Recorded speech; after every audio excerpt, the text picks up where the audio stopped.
चलिए शुरू करते हैं यहाँ पे, and will go to image, और यहाँ पे हम एक वर्क लेंगे.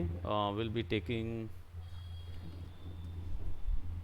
लेट्स से हम एक स्ट्रीट व्यू सर्च करते हैं, किसी भी तरीके का स्ट्रीट व्यू ले लेते हैं. ठीक है, आई will be taking this one, but काफ़ी अच्छा है, बड़ी इमेज है और pexels.com में. स्क्रीन नहीं विजिबल है. राइट राइट राइट, मैं थैंक यू सो मच, आपने बता दिया, अदरवाइज पूरी क्लासेस वैसे ही हो जाती. अभी आपको दिख रहा होगा स्क्रीन, राइट? Yes sir. अभी दिखेगी, अभी दिखेगी, मैंने शेयर किया है. अभी दिख रही है आपको? Yes sir. जी. सो हम इन्हीं वैल्यूज़ का यूज़ करके देखते हैं कुछ नया आर्ट वर्क, नया तरीके से एक आर्ट वर्क तैयार करते हैं. And I will be taking this. काफ़ी कुछ है और काफ़ी ऑप्शंस हमारे पास मिलेंगे यहाँ पे वर्क करने के लिए, और थोड़ा सी ग्रे स्केल भी है, तो इसलिए इस पर कलर करेक्शन करने और कलर एडिटिंग करने के लिए हमको फ़ायदा मिलेगा. तो इसको हम कर देते हैं डाउनलोड, और बड़े साइज़ में डाउनलोड कर देते हैं. डाउनलोड नहीं हो रही, so let's take it up a large size. मैं लार्ज साइज़ में ही करूँगा इसको, या और यहाँ से इसको फ़ोटोशॉप में ड्रैग एंड ड्रॉप कर लेंगे ताकि डायरेक्ट हमारे पास फ़ोटोशॉप में आ जाए.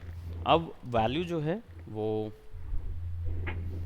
चेक करनी होगी कि सबसे पहले हमारे पास जो इमेज यहाँ पे नज़र आ रही है वो इमेज में कुछ गड़बड़ी है कि नहीं, पहले ये पता होना चाहिए, क्योंकि इमेज को देख के आप कई बार नहीं बता पाएंगे कि इमेज में गलती क्या है क्या नहीं.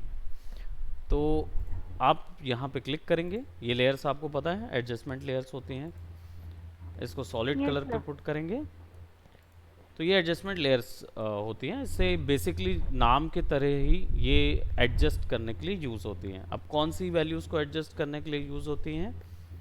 तो lights and shadows and colour values को यूज़ कर एडजस्ट करने के लिए होती हैं. Right. Okay right, sir. Lights and shadows और कलर वैल्यूज़, क्योंकि इस कलर इमेज वैल्यू. में एक डिजिटल इमेज में लाइट्स एंड शेडोज़ ही होती है और कलर्स होते हैं. Colour value. ठीक है, और ये कौन से कितने कलर्स होते हैं इसके अंदर? Red blue.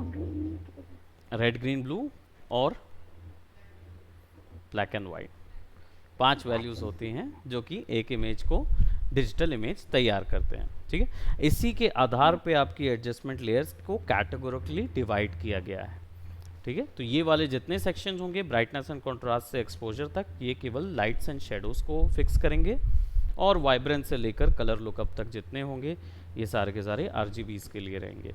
ठीक है, इनमें से कुछ एक स्पेसिफिक टास्क के लिए इनकी ज़रूरत पड़ती है, जैसे पूरे कलर्स को उल्टा कर देना, पूरे कलर्स पे कोई फ़िल्टर लगा देना, ये सब काम ये करेंगे. और ये वाले जो हैं ये डिफ़ॉल्ट लेयर होती हैं, ये केवल हमको मैट्स प्रोवाइड करते हैं. मैट यानी कि एक एक्स्ट्रा लेयर जिसमें केवल कलर्स होंगे और कुछ नहीं. ठीक है, तो इसमें ब्लेंडिंग भी नहीं होती, कुछ भी नहीं रहता है. तो मैं यहाँ पे सॉलिड कलर रख रहा हूँ, और सॉलिड कलर पे HSB को 0 कर देंगे, सैचुरेशन को 0 और ब्राइटनेस को 50. ऐसा इसलिए करते हैं क्योंकि अगर सारे ग्रे कलर हैं तो आप आसानी से किसी कलर या किसी इमेज में से उसकी पूरी कलर वैल्यू 0 कर सकते हैं, इसलिए हम इसको ब्राइटनेस पे सेट करेंगे. ठीक है, इसको ओके करेंगे. अब हमारे पास ये ब्राइटनेस आ गया. अब आपने ब्लेंडिंग मोड्स यूज़ किए हैं, तो ब्लेंडिंग मोड्स में से कौन सा मोड यूज़ करूँगा? नहीं, यस प्लीज़ प्लीज़ आइए. You can sit over here, either here. आपके फादर आ रहे हैं, बैठ जाओ.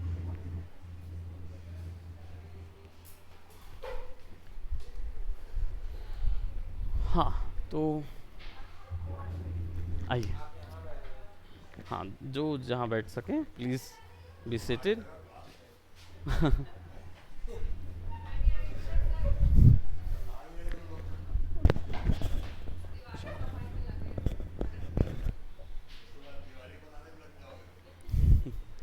दिवाली का पॉइंट है. ओके, सो यहाँ पे कौन सा ब्लेंडिंग मोड यूज़ करना चाहिए, डार्कन वगैरह या स्क्रीन, क्यों यूज़ करेंगे?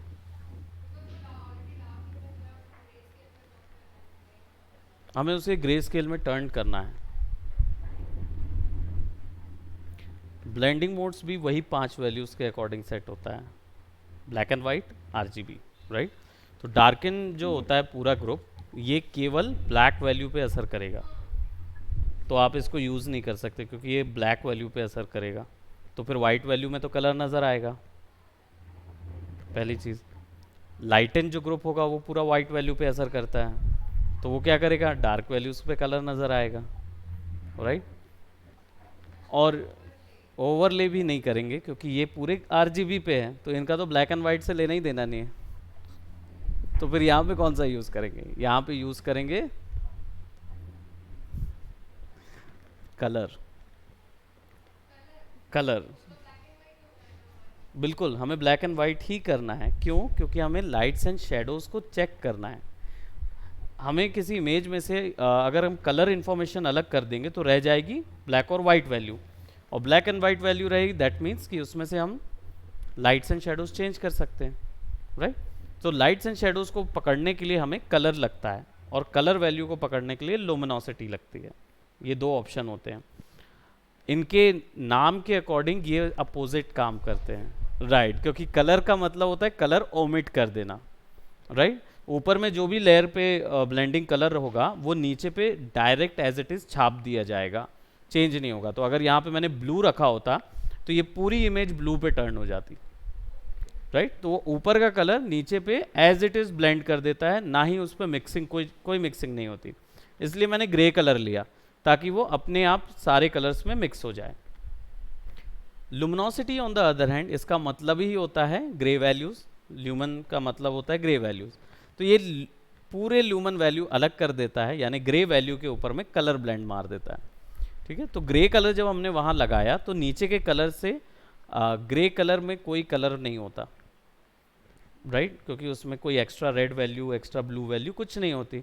तो मिक्सिंग कहाँ से होगी, मिक्स नहीं होगा तो क्या रह जाएगा, केवल कलर जो नीचे पे है। तो हमें यहाँ से सैचुरेशन पता चल जाता है इमेज का।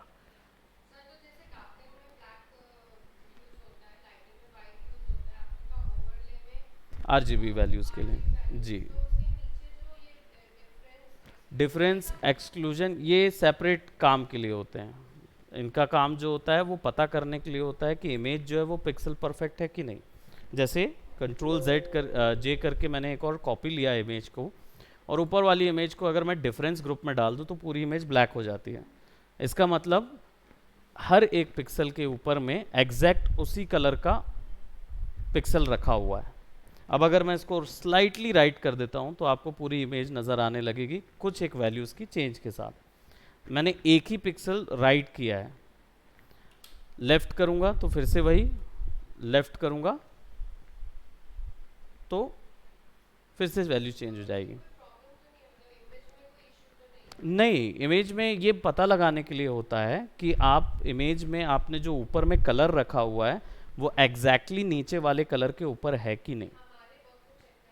चेक लेयर्स हैं, वो पूरी की पूरी चेक के लिए होते हैं, ठीक है। वैसे ही डिफरेंस में एक्सक्लूजन वगैरह जो होते हैं ये सब उन्हीं कलर्स की पर्टिकुलर पोजीशंस को पता करने के लिए होते हैं, ठीक है।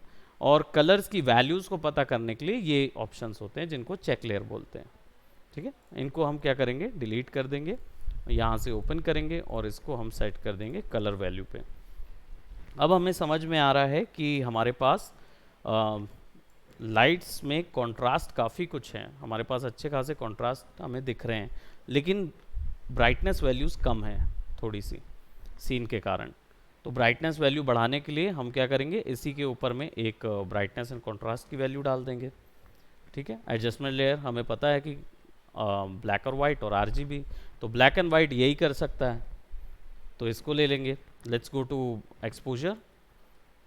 अब एक्सपोजर क्या होता है, पूरी इमेज का वाइट कलर को एक्सपोजर बोलते हैं, पूरी इमेज के वाइट कलर को, ठीक है। और पूरी इमेज के ब्लैक कलर को बोलते हैं गैमा, राइट। ये जो गैमा दिख रहा है यहाँ पे, ये पूरी इमेज के ब्लैक कलर की बात हो रही है। अगर इसको बढ़ा दूंगा तो सारी इमेज के जो ब्लैकर कलर्स हैं वो पूरे ब्लैक हो जाएंगे, और इनको पूरा बढ़ा दूंगा तो शेडोज़ भी ब्राइट हो जाएंगी। यस, क्योंकि ये ओवरऑल की बात कर रहा है ना, ओवरऑल एक्सपोजर कलर की बात कर रहा है। तो एक्सपोजर थोड़ा सा बढ़ाऊंगा तो अब क्या होगा, केवल वाइट वैल्यूज़ ही वाइट होंगी और गामा को थोड़ा सा मैं कम कर दूंगा। अब अगर मैं अपनी लेयर पे जाता हूँ और एज यू कैन सी जैसे ही टर्न ऑफ कर रहा हूँ, टर्न ऑन कर रहा हूँ, तो मुझे nice contrast with white values मिल रहा है। ठीक है, nice contrast with white value, और इसको ऑफ कर देंगे तो अब हमारे पास एक यूनिवर्सल फ्लॉ सामने आता है। यूनिवर्सल फ्लॉ क्या होता है, जब भी किसी डिजिटल इमेज की ब्लैक और वाइट वैल्यू को छेड़ दिया जाए तो क्या होता है, सैचुरेशन शूट कर जाता है, ज़्यादा हो जाता है। तो सैचुरेशन को फिर कम करना होगा। सैचुरेशन को कम करने के लिए आपके पास यहाँ पे ह्यू एंड सैचुरेशन लेयर है RGB वैल्यूज़ के लिए। इसको लीजिए और इसके सैचुरेशन को थोड़ा सा कम कर दीजिए। आप पूरा कम कर देंगे तो ब्लैक एंड वाइट हो जाएगी, तो इसको हल्का सा सटल वे में कम कर लीजिए। कितना कम करना है, तो आप यहाँ पे लेयर्स में जाके इस ग्रे कलर को लूमन में सेट कर दीजिए, लुमिनोसिटी पे सेट कर दीजिए। तो आपको यहाँ पे नज़र आएगा कि पूरे सीन पे ब्लू कलर्स वैल्यूज़ हैं। Blue colours exactly blue colour नहीं है, इसको सायन कलर वैल्यू बोलेंगे क्योंकि इसमें ग्रीन भी थोड़ा सा मिक्स है। ठीक है, तो ये अलग अलग थोड़े थोड़े कलर्स ऐड हो जा रहे हैं।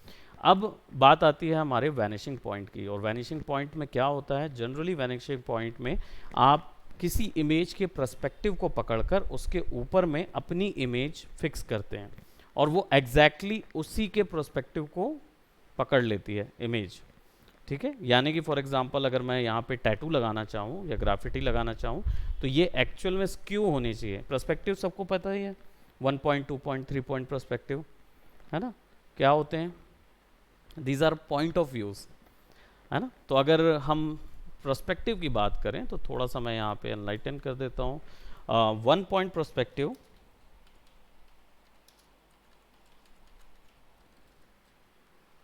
वो आपका इस तरीके का पॉइंट ऑफ व्यू होता है, एक डायरेक्शन पे होता है। इसमें क्या होता है, एक ही वैनिशिंग पॉइंट होता है। इमेज जो डिस्टॉर्ट होती है एक्चुअली में क्या होते हैं, ये एक डिस्ट्रॉशन है जो कि लेंसेज के कारण क्रिएट होते हैं।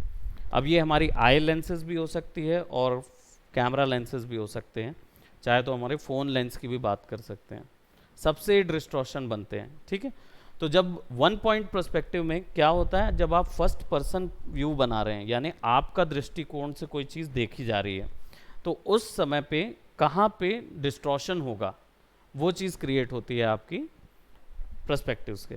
तो यहाँ पे देखेंगे तो ये जो हिस्सा आपको दिख रहा है इसको वैनिशिंग पॉइंट बोलेंगे। क्यों? क्योंकि सारी इमेज उधर डिस्ट्रॉट होती जा रही है, इसको 1 पॉइंट पर्सपेक्टिव बोलते हैं। और जो हमारी इमेज है वो भी 1 पॉइंट पर्सपेक्टिव में ही बनी है क्योंकि वो भी एक ही ओर डिस्ट्रॉट होती जा रही है, छोटे होते जा रहे हैं और एक सर्टेन डिस्टेंस के बाद वो पूरी छोटी हो जाएगी और हमें कुछ नज़र नहीं आएगा। That is your perspective. इसके अदर फॉर्म्स भी हैं जो कि आप 2 पॉइंट पर्सपेक्टिव भी है, which is fish eye view बोला जाता है, फिश आई लेंस या फिश आई व्यू। इसमें क्या होता है कि बीच पे सेंटर की इमेज बड़ी नज़र आएगी और बाकी सब छोटी छोटी नज़र आएंगी।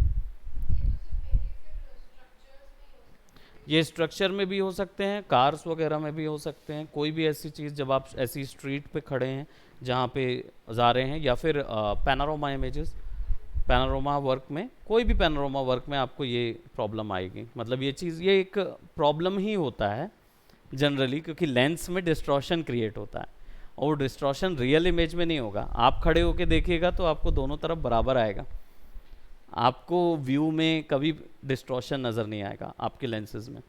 लेकिन जब आप कोई आर्टिफिशियल लेंस देखते हैं, यूज़ करते हैं, उसमें ये प्रॉब्लम आती है, राइट। सो ये 2 पॉइंट रहेगा और फिर 3 पॉइंट है, और यही चीज़ आपको ध्यान में रखना है आपके आर्ट फॉर्म में। 3 पॉइंट पर्सपेक्टिव या तो बर्ड आई व्यू कहलाता है या वॉर्म्स आई व्यू कहलाता है, यानी कि चिड़िया की नज़र से ऊपर से, है ना, और नीचे से, दोनों तरफ से आप इसको देख सकते हो। तो ऐसे कोई भी आर्ट फॉर्म पे आपको जब ये पर्सपेक्टिव आपको पता चल जाता है तो आप इन पर्सपेक्टिव पे इमेज फिक्स करना चाहेंगे क्योंकि आप चाहते हैं कि आपका प्रोडक्ट जो है वो किसी एक जगह पे दिखाई दे, राइट। तो ऐसी कोई पोस्टर या कोई भी ऐसा चीज़ आर्टवर्क बनाने के लिए आपको पता करना होगा कि पर्सपेक्टिव कैसा है। ठीक है, अब हमने पर्सपेक्टिव पता चल गया कि ये 1 पॉइंट पर्सपेक्टिव है हमारा। ठीक है, अब हमें जो हमारा प्रोडक्ट है उसको लेके आना है। तो मैं यहाँ पे एक शू ले आता हूँ। ठीक है, एक सिंपल शू प्रोडक्ट से शुरू करेंगे, शू, राइट। और शूज़ को मैं लेट्स टेक इट, देखिए आप लोग ट्राई करें तो वाइट पे मत करिएगा या ब्लैक शू पे मत करिएगा। क्यों? क्योंकि आप अभी वो चीज़ नहीं समझ पाएंगे जितनी वैल्यूज़ इतनी ज़्यादा है। क्योंकि हाँ, क्यों? क्योंकि 100% वाइट और 100% ब्लैक पे कोई ब्लेंडिंग नहीं हो सकती। तो प्रैक्टिस करने के लिए आप ग्रे शेड्स पे काम कीजिए, यानी ग्रे कलर के शूज़ पे, है ना। हाँ, कलरफुल भी यूज़ कर सकते हैं, बस उसमें देखिए कि डार्क शेड का कलर ना हो, क्योंकि आप ब्लेंड करने में आपको दिक्कत जाएगी। फिर जब आप कलर वैल्यूज़ को पकड़ने लगें तब आप उसको ज़रूर यूज़ करें, है ना। सो हम यहाँ पे क्या करेंगे, ये ग्रे कलर का शू मैं यूज़ कर रहा हूँ और वेब पी फॉर्मेट पे आया हुआ है। वेब पी फॉर्मेट के लिए क्या तरीका है, आई लाइक दिस वन दो, ये वाला मुझे अच्छा लग रहा है शू, इसको यूज़ करते हैं। और वेब पी फॉर्मेट में इमेज है तो इसको ओपन करेंगे पेंट के अंदर, राइट क्लिक करें, ओपन विथ पेंट, क्योंकि ये डायरेक्ट फोटोशॉप में नहीं जाएगा। तो हम इसको पेंट में रखेंगे, फाइल में जाके सेव एज पीएनजी और इसको सेव कर देते हैं। अब हमारे इस इमेज पे लेके आ जाते हैं उन शूज़ की इमेजेस को, प्रोबेबली ये रहा, ओपन। ठीक है, और सेलेक्ट कर लेंगे शू को। आपको पता ही है क्विक सिलेक्शन टूल जो आपके पास यहाँ पे अवेलेबल होता है, ऑल्ट दबा के इसको थोड़ा सा रिफाइन कर लेंगे।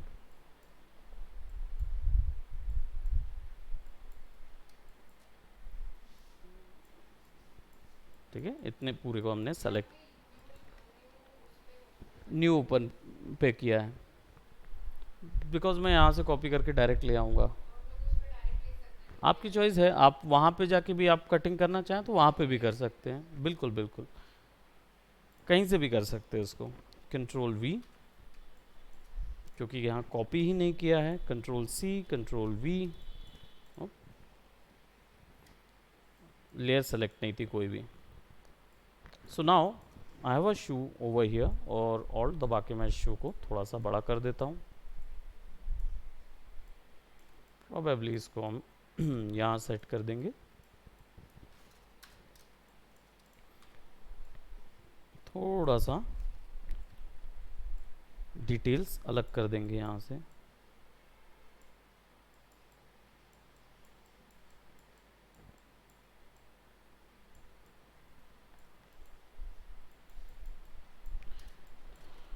ओके, और वैनिशिंग पॉइंट के लिए यहाँ पे एक इमेज और हमें लानी होगी, क्योंकि ये हमारा प्रोडक्ट है। अब इस प्रोडक्ट का नाम स्पोर्ट्स ज़ूमैक्स जो भी लिखा हुआ है, तो हम यहाँ पे उस प्रोडक्ट से रिलेटेड कुछ ग्राफिटी ले लेते हैं शूज़, और शूज़ के ऊपर ग्राफिटी नहीं होनी चाहिए, बट चलिए अगर हमारे पास ग्राफिटी वाला शू आ जाता है तो। और I don't know, probably graffiti डालते हैं ना, थोड़ा सा फंक, थोड़ा सा ड्रीम, कुछ भी वैल्यूज़ जो हमारी यहाँ पे इनको डालते हैं।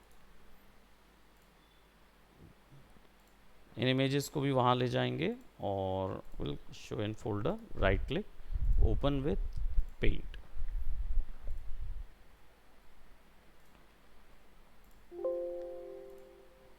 ठीक है, सेव कर लेंगे और वापस से ओपन करेंगे, ड्रैग एंड ड्रॉप भी कर सकते हैं। मैं यहाँ पे कुछ एक सेपरेट ग्राफिटी वैल्यूज़ ले लेता हूँ और इनको यहाँ ले आता हूँ। ठीक है, और सिंपल इस बार, क्योंकि चारों ओर ऑलरेडी वाइट कलर दिया हुआ है, हाई कॉन्ट्रास्ट में है, तो इसलिए मैं मैजिक वॉन्ड यूज़ करूँगा। फिर कंट्रोल शिफ्ट आई दबाऊँगा तो क्या होगा, सिलेक्शन इन्वर्ट हो जाएगा। हाँ, फिर कॉपी करेंगे और इधर ले जाके हमारे टैब्स में, तो इसके लिए कौन सा शॉर्टकट है टैब्स में स्विच करने के लिए, क्योंकि यहाँ देख रहे हैं बहुत सारे टैब्स आ गए हैं, है ना। और अगर मुझे जाना है आगे की या पीछे की कोई टैब्स में, तो कौन से टैब्स में जाएंगे, कौन सा शॉर्टकट होगा, कंट्रोल टैब। कंट्रोल टैब ये शॉर्टकट होता है टॉगल करने के लिए, ठीक है। कंट्रोल वी और हमारे पास ये इमेज आ जाएगी, ठीक है। इस इमेज को ऑलरेडी हम थोड़ा सा छोटा कर लेंगे, क्योंकि हमें ये प्रॉबेबली ये वॉल पे फिक्स करना होगा या यहाँ पे फिक्स करना होगा, ठीक है। देखेंगे कहाँ पे फिक्स करना है, इसको साइज़ का छोटा कर देंगे, ठीक है। और इस इमेज को कॉपी करेंगे, लेयर को ऑफ कर देंगे, कंट्रोल डी। अब क्या करेंगे, अब हमें पता करना होगा, यानी सॉफ्टवेयर को बताना होगा कि वो पॉइंट कहाँ पे है, वैनिशिंग पॉइंट है कहाँ। तो वो पॉइंट बताने के लिए हमको फिल्टर में जाना होगा और लेयर सेलेक्ट करनी होगी, इमेज लेयर, ठीक है। और इसके ऊपर में एक और लेयर आप बना ही लीजिए खाली, क्योंकि अगर आप इस पे बनाएंगे तो जो भी इमेज आप फिक्स करेंगे वो एक्चुअली इसके अंदर फिक्स हो जाएगी, लेयर के अंदर, तो लेयर ख़राब हो सकती है, तो इसलिए एक एक्स्ट्रा लेयर बना दीजिए। एक्स्ट्रा लेयर बनाने के बाद आप फिल्टर में जाइए और वैनिशिंग पॉइंट पे जाइए, ऑल्ट कंट्रोल वी इसका शॉर्टकट है। जब वैनिशिंग पॉइंट ओपन होता है तो फिर आपको यहाँ पे एक ही ऑप्शन मिलता है, विच इज़ क्रिएट प्लेन। आपको एक सेपरेट प्लेन बनाने का ऑप्शन मिलता है, इस प्लेन पे क्लिक कीजिए और यहाँ से ड्रॉ करना शुरू कीजिए पर्सपेक्टिव को।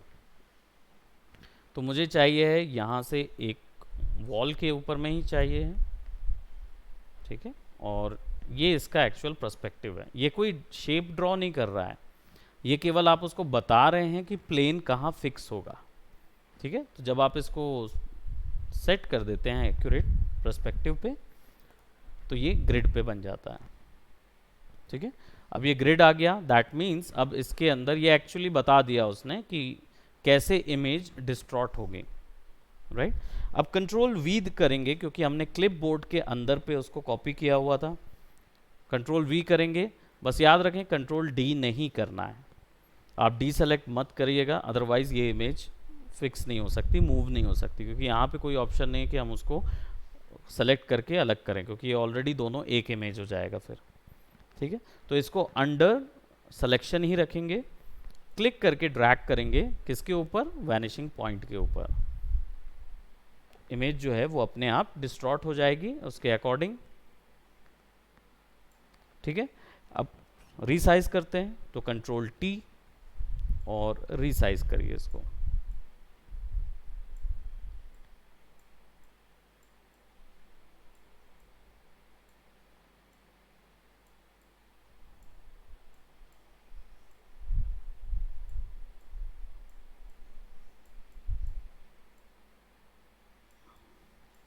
और छोटा साइज चाहिए है तो और छोटा, राइट। वॉल पे लगा दिया हमने, देन प्रेस एंटर और वो इमेज जो है वो ऑटोमेटिकली सेम पर्सपेक्टिव में आ जाएगी हमारे पास। तो हमारे पास पर्सपेक्टिव सिमिलर रहेगा। अब इसके बाद आप इस पे मल्टीप्लाई अप्लाई करिए तो वो डायरेक्ट ब्लैक वैल्यूज़ में फिक्स हो जाएगा, राइट। या फिर आप इसको स्क्रीन अप्लाई कर सकते हो, चॉइस आपके ऊपर में। अगर स्क्रीन अप्लाई करके आप फिल कम करेंगे ना तो भी आप वही इफेक्ट दे रहे होंगे, लेकिन लाइट के साथ, ठीक है। तो ये दोनों ही तरीके होते हैं। मल्टीप्लाई से क्या होगा, पीछे के ब्लैक वैल्यूज़ पे फिक्स हो जाएंगे, और स्क्रीन से क्या होगा, पीछे की वाइट वैल्यूज़ पे फिक्स हो जाएगा। तो वो चॉइस आपके पास है, आप उसको कैसा फिक्स करना चाहते हैं। तो हमने एक स्ट्रीट का व्यू डाल दिया, लेट्स टेक अनदर वन, और यहाँ से कोई दूसरा ग्राफिटी, विक्टोरिया ग्राफिटी ले आते हैं, इसको कॉपी करते हैं, let's put it right over here, और इसको ऑफ कर देता हूँ, बंद कर देता हूँ, ठीक है। Now again let's bring that one और copy, control D, new layer, फिर से एक और वैनिशिंग बनाएंगे, प्रोबेबली इधर बनाते हैं कोई एक वैनिशिंग। सो हाँ, पहले इमेज में रख लेते हैं, क्योंकि अगर हो सकता है कि ये कॉपी ना हुआ हो या क्लिपबोर्ड वापस से खाली हो जाए, तो हमें वो इशू ना हो, इसलिए हम पहले इमेज लाके अपने प्रोजेक्ट फोल्डर पे रख लेते हैं। नहीं तो क्या होता है, बहुत सारे जब आप काम कर रहे होंगे ना, तब ये मिस हैपनिंग हो सकता है। तो दैट्स वाई उसको एक ही लेयर पे रख लिया जाता है। बाद में फिर हम अलग अलग सेपरेट लेयर्स बना के उसके वैनिशिंग पार्ट बना के रखते हैं। ठीक है, तो इसको मैं क्या करूँगा, probably I will be taking ये जितने भी एरियाज़ हैं इनके बीच में इसको पुट करेंगे। तो इसको पुट करने के लिए हम क्या करेंगे, फिर से फिल्टर में जाएंगे, वैनिशिंग पॉइंट में जाएंगे। नाउ ऑलरेडी पुराना वैनिशिंग पॉइंट अवेलेबल है यहाँ पे, ठीक है, क्योंकि हमने ऑलरेडी एक बार बना दिया तो वो अवेलेबल रहेगा हमारे पास। अब हम क्या कर पाएंगे, हम यहाँ से एक और वैनिशिंग पॉइंट बनाएंगे, और इसको मैं प्रोबेबली यहाँ से सेलेक्ट कर रहा हूँ, and I will be taking this to this portion. बन गया वैनिशिंग। कंट्रोल V और कंट्रोल T कर देते हैं, ताकि आप इसको पहले से ही छोटा कर देते हैं साइज़ में, और इसको यहाँ पे पुट कर देंगे। तो now as you can see it is all set. बाहर करोगे ना तो आप बाहर भी ले जा सकते हो, क्योंकि वो पूरा स्क्यू होता जाएगा अगर आप लाइन पे उसको पुट करना चाहते हैं। तो मैं इसको यहाँ पे रख रहा हूँ और थोड़ा सा और छोटा कर देता हूँ, क्योंकि वो वैनिशिंग पॉइंट में स्क्यू होगा। somewhat like that. Yes, come in.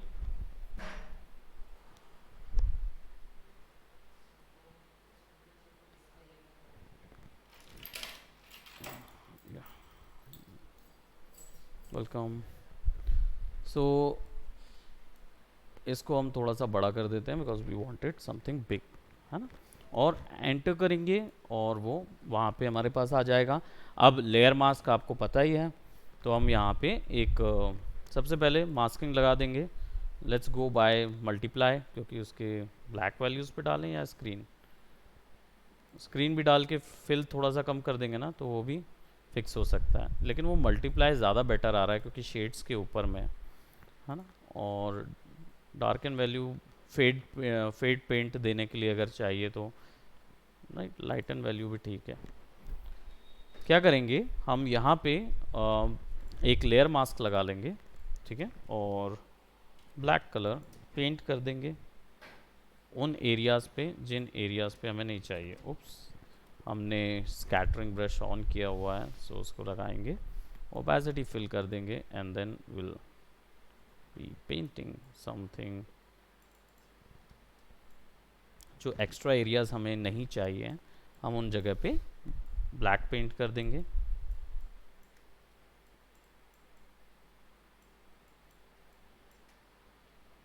और उन्हीं सेक्शंस को रिमूव करेंगे जिन सेक्शंस पे हमें पता है कि इमेज जो है वो डिस्टॉर्ट हो सकती है। तो कुछ काम हम मैनुअल करेंगे, कुछ काम हम प्रोसीजरल करेंगे।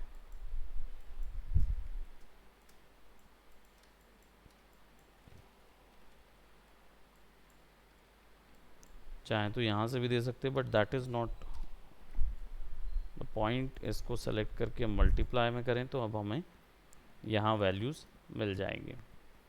पर लाइटन के का यूज़ करके हम फिल की वैल्यू कम करके भी वो चीज़ दे सकते हैं जो कि हमें देनी है। इसको थोड़ा सा ये ज़्यादा ब्राइट हो रहा था, इसको रिमूव भी कर सकते हैं।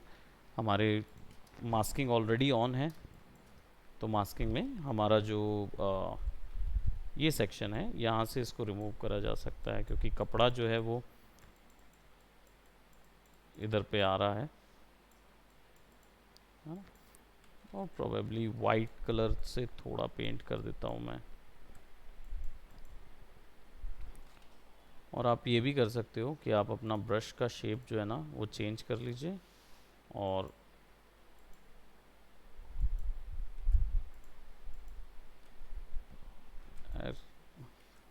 कहीं पे थोड़ा सा कटा फटा सा दिखाना है आपको, पेंट जैसे रफली एज पे गया है तो वो दिखा सकते हैं। ठीक है, अब हमने क्या किया, दोनों तरफ अपने अपने जो भी हमें हो सकता है कि वो शू का कंपनी के ग्राफिटीज़ होंगी या कुछ डिज़ाइन होंगे, वो चीज़ हम वहाँ पे पुट कर सकते हैं. नाउ अब हम बात करेंगे कि how do we actually merge this shoe over in that area, कि वो एग्जैक्टली कैसे फिक्स होगा, लगेगा कैसे कि ये एक्चुअल में इस जगह का है. तो इसके लिए सबसे पहले इसको कलर पे सेट करेंगे, ये देखने के लिए कि शू का लाइट एंड ब्लैक वैल्यू है क्या. क्योंकि अभी क्या है, यहाँ पे आप देख रहे हो बहुत ज़्यादा डार्क वैल्यूज़ दिख रही हैं, ब्लैक वैल्यूज़, लेकिन शू में कहीं पर भी डार्क वैल्यूज़ नहीं है. शू बहुत ब्राइट है कंपैरेटिवली एवरी ऑब्जेक्ट. तो अब क्या करेंगे, शू के ऊपर हमारा जो शू लेयर है, इसके ऊपर में हम ले जाएंगे एक एक्सपोजर की लेयर और ऑल्ट दबा के इसको मास्क कर देंगे. आपको पता है ये लेयर मास्क से डायरेक्ट मास्क होता है, क्लिप मास्क से क्या होता है, बॉर्डर बन जाता है ना, उसके अंदर रह जाता है सारा कुछ. क्लिप मास्क के लिए ऑल्ट दबा के इस पर क्लिक करना होता है, जिस लेयर को आपको उसके अंदर करना है, क्लिप करना है. पहले हुआ था ना क्लिप मास्क, पहले किए थे, ट्राई नहीं किए हैं. तो इसमें क्या है कि जब लेयर आपकी ओपन रहेगी तो ऑल्ट कंट्रोल जी शॉर्टकट भी है. ये ग्रे कलर, हाँ, उससे ब्लैक एंड वाइट हो गया. तो अब मैं क्या करूँगा, एक्सपोजर पे लगा के इसकी वैल्यूज़ को क्या करूँगा, डार्क करूँगा विजुअली मेरे पीछे के इन्वायरमेंट के अकॉर्डिंग. ठीक है, तो इसको डार्क करने के लिए मुझे गैमा वैल्यूज़ जो हैं वो थोड़ी सी बढ़ानी पड़ेगी. तो गैमा वैल्यूज़ बढ़ेंगी तो वो डार्क होगा. और थोड़ी बढ़ा देते हैं लगभग इधर, क्योंकि लाइट्स भी आ रही हैं. और ऑफसेट जो होगा इनको प्रोपोर्शनली कंट्रोल करेगा, यानी इनके बीच का कॉन्ट्रास्ट देगा मुझे. ठीक है, तो मैंने क्या किया, लाइट्स वैल्यूज़ तो ऐड कर दी, राइट. जो शेडो वैल्यूज़ या लाइट वैल्यूज़ ऐड की. अभी शेडोज़ ऐड नहीं किया है हमने, हमने केवल लाइट वैल्यूज़ ऐड की हैं. अब क्या करेंगे, इसको हम ऑलरेडी मास्क है, ठीक है, तो इसको हम कर देंगे कंट्रोल आई, इससे हो जाएगा वो पूरा ब्लैक. और हमारा जो सॉफ्ट ब्रश है हम उसको यूज़ करेंगे,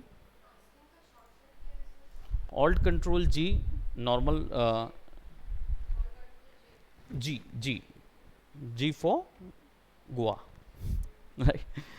सो अब इसको क्या करेंगे, यहाँ पे हम, क्योंकि पता है ये सेक्शन पे लाइट जल रही है और तो ये ऊपर के हिस्से तो लिट होंगे, है ना, ये सेक्शन पे लाइट नहीं है, तो इन जगहों पे वाइट पेंट करेंगे, सॉरी हाँ वाइट पेंट करेंगे मास्क के ऊपर में, ताकि जहाँ जहाँ वाइट होगा वहाँ वहाँ पे इफ़ेक्ट काम करेगा, और जहाँ जहाँ ब्लैक होगा वहाँ वहाँ पे इफ़ेक्ट काम नहीं करेगा. कहाँ, मास्क के ऊपर में ही ये चीज़ काम होती है. नॉर्मल लेयर के ऊपर हम पेंट नहीं करते, मास्क के ऊपर पेंट करेंगे. ठीक है, तो आप यहाँ से ऑलरेडी उसमें लाइट तो है ही, तो हम इसको इतना लेट करेंगे.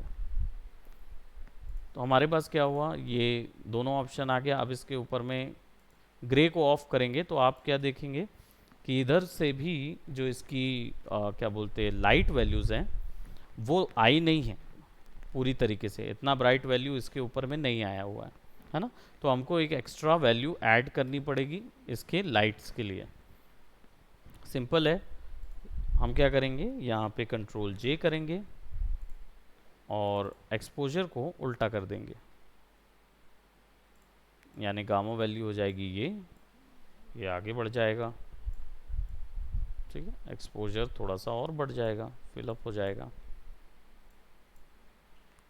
ठीक है, और थोड़ा बढ़ा देते हैं, और हमारी जो लेयर है इसको भी कर देंगे इन्वर्ट,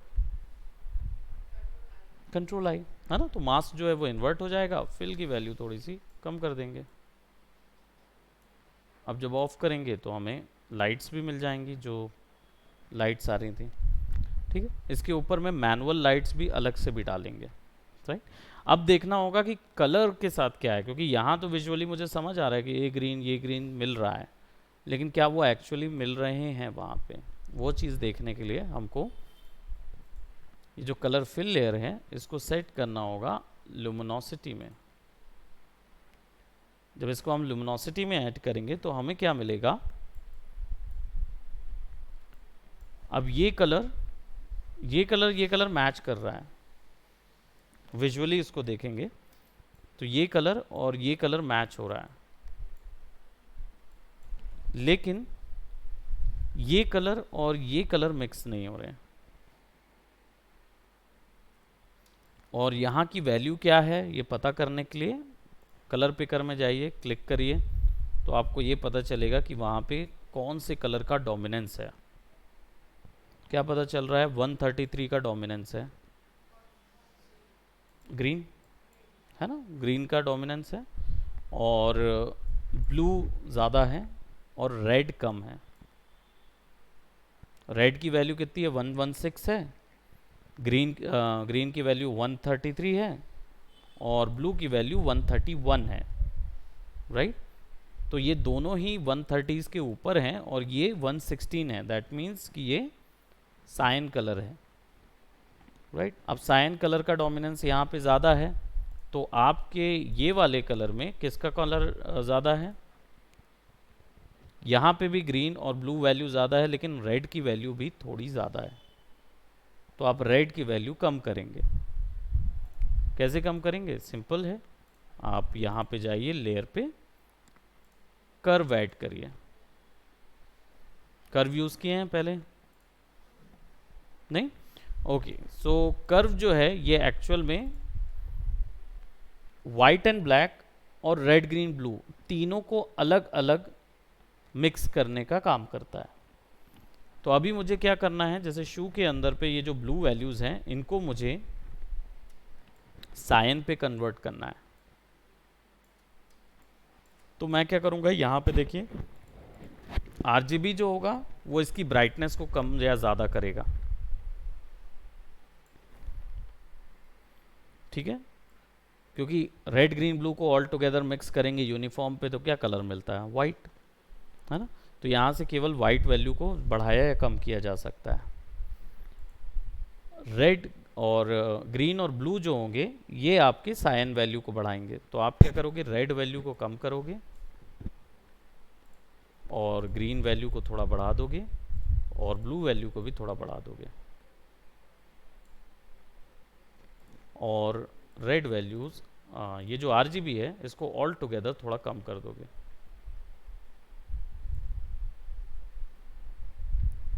अब कर्व को रीड करने का तरीका ये होता है कि कर्व में राइट तरफ का जो एरिया होता है ये वाइट को बताता है और लेफ्ट तरफ का एरिया ब्लैक को बताता है, ब्लैक वैल्यूज़ को। तो इमेज में जितनी ब्लैक वैल्यूज़ होगी वो यहाँ नज़र आएंगी और जितनी वाइट वैल्यूज़ हैं वो यहाँ। और ये डायगोनल इसी कारण से होता है कि इससे ऊपर आप वाइट नहीं ले जा सकते, दिस इज़ 100% वाइट, और इससे नीचे ब्लैक नहीं जा सकता 100% ब्लैक। तो इसको अगर नीचे करूँगा तो पूरी ब्लैक वैल्यूज़ नीचे होती जाएंगी, वाइट वैल्यूज़ नीचे होती जाएंगी इमेज में से। अभी भी देखो ब्लू का डोमिनेंस ज़्यादा नज़र आ रहा है, तो ब्लू की वैल्यूज़ कम करूँगा, रेड की वैल्यू और कम, बिल्कुल कम, और ग्रीन का डोमिनेंस थोड़ा ज़्यादा रहेगा तो ग्रीन को यहाँ तक। अब मेरे को ये कलर और ये कलर में ज़्यादा डिफरेंस नज़र नहीं आ रहा है, इस कलर और इस कलर में। अब क्या होगा कि मुझे ये चीज़ केवल और केवल चाहिए है कहाँ पे, नीचे के हिस्सों पे, तो कंट्रोल आई कर दूंगा मैं, और मुझे ये एक्स्ट्रा एरियाज़ में बस चाहिए है ना। तो मैं वाइट कलर का फिर से यहाँ पे यूज़ करूँगा और इन एरियाज़ में इसको पेंट कर दूँगा।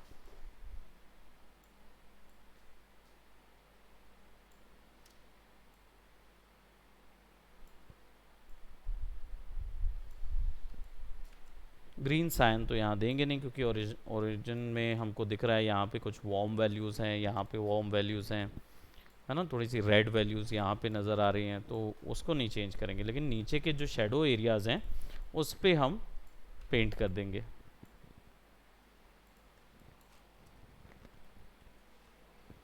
प्रोबेबली इसको भी थोड़ा सा हम ऐड कर देते हैं, why don't we change that. और चाहें तो कलर जैसे ही ऑफ करेंगे तो आपको नज़र आएगा कि बहुत ज़्यादा वैल्यूज़ हमने पेंट कर दी है इसके अंदर। तो कुछ नहीं है, यहाँ पे फिल वैल्यू है उसको कंट्रोल करने के लिए। हम्म लुमिनोसिटी में केवल और केवल सैचुरेशन पे ध्यान देना होता है ना। तो ब्लैक एंड वाइट वैल्यू पे ध्यान देना नहीं रहेगा। हमने यहाँ पे गड़बड़ी क्या की थी, हमने यहाँ पे गड़बड़ी नहीं बोलना चाहिए, एक इंफॉर्मेशन हमने बस मिस की है, वो है कि आपने आरजीबी हमने कम किया है। आरजीबी करना ही नहीं है कम, अगर आप करेंगे ना तो आरजीबी मत कीजिएगा अभी फ़िलहाल, क्योंकि RGB all together black values कम कर रहा है, वाइट वैल्यूज़ कम कर रहा है। वो चीज़ यहाँ से नहीं करना है। अगर आपको ब्लैक वैल्यूज़ वाइट वैल्यूज़ कम करने हैं ना, तो आपको ये लेयर पे इसको ग्रे ही कलर वैल्यू ही करके करना है, तभी आप इसको कम कीजिए, तब आपको पता रहेगा कितनी वैल्यू हमको यहाँ पे देनी है। इसको मैं थोड़ा सा कम कर रहा हूँ यहाँ पे। अब देखो यहाँ पे डार्क वैल्यूज़ हैं, ठीक है, इतना डार्क ही रखना है। अब इसके बाद यहाँ पे लुमिनोसिटी करके केवल सैचुरेशन मिक्स करना है, इधर का सैचुरेशन मिक्स करना है। तो यहाँ पे जैसे हमें ग्रीन, थोड़ा सा मैं इसको कम कर रहा हूँ, और ब्लू, केवल कलर्स को ही देखिए उधर पे। रेड वैल्यूज़ तो बहुत कम रहेगी, मतलब उसको ज़्यादा देना ही नहीं है, बिल्कुल हल्का red. Okay, when will open that हमारे पास एक ऑप्शन ये होगा। अब इसकी पहले कास्ट शेडो भी बना देते हैं थोड़ा सा, क्योंकि लाइट इधर से आ रही है तो कास्ट शेडो बना देते हैं। कास्ट शेडो बनाने के लिए सिंपली आप लेसो टूल, बर्न टूल से इमेज बर्न हो सकती है ना। अब उस डार्कन भी हो सकती है, लेकिन उसमें क्या होगा, ग्रेजुअली नहीं होगा। बर्न टूल यूज़ करेंगे तो इसमें क्या होगा कि यहाँ पे देखिए लाइट है और यहाँ पे डार्क है। अब बर्न यहाँ पे दोनों में चलेगा, है ना, बर्न दोनों में चलेगा। तो अगर दोनों में यूज़ करूँगा तो क्या होगा, जहाँ डार्क वैल्यू है वो तो बहुत ज़्यादा डार्क हो जाएगी, और ये लाइट का लाइट ही रहेगा, ये थोड़ा सा कम होगा। तो मुझे इवनली अलग करने के लिए मैं क्या करूँगा, यहाँ से प्रोबेबली एक नॉर्मल सिलेक्शन ले लूँगा, राइट। और चाहूँ तो मैं ड्रॉ कर सकता हूँ, और नहीं तो आप सिंपल वो भी यूज़ कर सकते हो, क्या बोलते हैं, इमेज को ही उल्टा करके भी यूज़ कर सकते हो। ये लेसो टूल है ना। लेसो टूल से एक शेप ले लिया जाएगा, और ये हमने इसको थोड़ा सॉफ्ट करना होगा, तो आप फिर सेलेक्ट में जाके मॉडिफाई में जाके स्मूथ कर सकते हो। तो इससे क्या हो जाएगा, ये इसको मैं 3 पिक्सल थोड़ा स्मूथ कर रहा हूँ, तो जो मैंने जगह ली हुई हैं डिज़ाइन के लिए वो सारी की सारी, ठीक है, इसको ऐसा सेलेक्ट कर लेंगे। अब इसके बाद डायरेक्ट एक कर्व लगा देंगे एडजस्टमेंट लेयर का, तो सीधा क्या होगा, आपके पास एक कर्व ही मास्क बन के आ जाएगा। अब आप यहाँ से सीधा आरजीबी वैल्यू कम कर दीजिए, राइट। तो अब क्या होगा कि वो सारी ही वैल्यूज़ को एक साथ इवनली कम कर देगा, ठीक है। यहाँ से मैं इसको थोड़ा एडजस्ट कर रहा हूँ, एंड देन क्योंकि ये कर्व है, इससे फ़ायदा ये होगा कि आप आसानी से इसके फेदर को चेंज कर पाएंगे। मास्क पे जाएंगे और इसके मास्क को फेदर चेंज कर देंगे, तो वो थोड़ा ग्रेजुअल हो जाएगा, ग्रेजुअल शेडोज बन के आ जाएंगे, ठीक है। और देन आप ये भी कर सकते हैं, कंट्रोल टी, राइट क्लिक और पर्सपेक्टिव। इससे ये होगा कि इमेज का डायरेक्शन सेट कर पाएंगे हम, है ना, पर्सपेक्टिव के अकॉर्डिंग। प्रोबेबली इस तरफ अगर मुझे, है ना, इस तरफ में, क्योंकि ये लाइट्स के अकॉर्डिंग फिर ये आ जाएगा वैल्यूज। और पर्सपेक्टिव में ही ये थोड़ा सा ऐसा भी कर देता हूँ ताकि वो फ्लैट हो जाए। नाउ कॉन्टेक्स्ट शेडो बनानी होगी, तो कॉन्टेक्स्ट शेडो के लिए जब दो सरफेसेस आपस में मिक्स होती हैं या मिलती हैं तो उनके बीच में सबसे डार्क वैल्यू बन जाती है ना, वो कॉन्टेक्स्ट शेडो। हेलो 5 बजे हमने ये जो बनाया ये कास्ट शेडो है, ये कास्ट शेडो है। कॉन्टेक्स्ट शेडो जो होगी वो बिल्कुल सरफेस पे पास बनेगी बिल्कुल, है ना। और फिर से इसको एक और कर्व लेयर ले लेते हैं and will put it somewhat over here. Darkest value होती है, एकदम डार्क रहती है, ठीक है। तो उस समय आपको वहाँ कुछ भी नज़र नहीं आएगा उस पॉइंट पे। एंड देन फिर हम इसको सिमिलरली थोड़ा फेदर बढ़ा देंगे, will increase some feather, right. Feather से क्या होगा, उसकी आउटर एज समझ नहीं आती है शेडो की, तो वो हमारे पास वो आसानी से थोड़ा कंट्रोल आ जाएगा इसके ऊपर में। Let's make it much more smoother और ओके कर देंगे। So now we have a smooth surface. तो अब ये हमारे पास वहाँ पे शू फिक्स आ रहा है। नाउ शेडोज़ और लाइट्स को फिर और थोड़ा सा फिक्स करेंगे क्योंकि हमारे पास अभी लाइट्स जो हैं वो फिक्स नहीं है। तो इस पोर्शन को हम अपनी नेक्स्ट क्लास में लाइट्स वाला कंप्लीट करेंगे। तो यहाँ तक आप अपना ट्राई कर लेंगे, ओके। इसको इमेज मैनिपुलेशन भी बोल सकते हैं। हमने वैनिशिंग पॉइंट तो ऐड किया है, ये हमने मैनिपुलेशन का सेक्शन भी यहाँ से शुरू कर दिया, ठीक है। So that's it for today.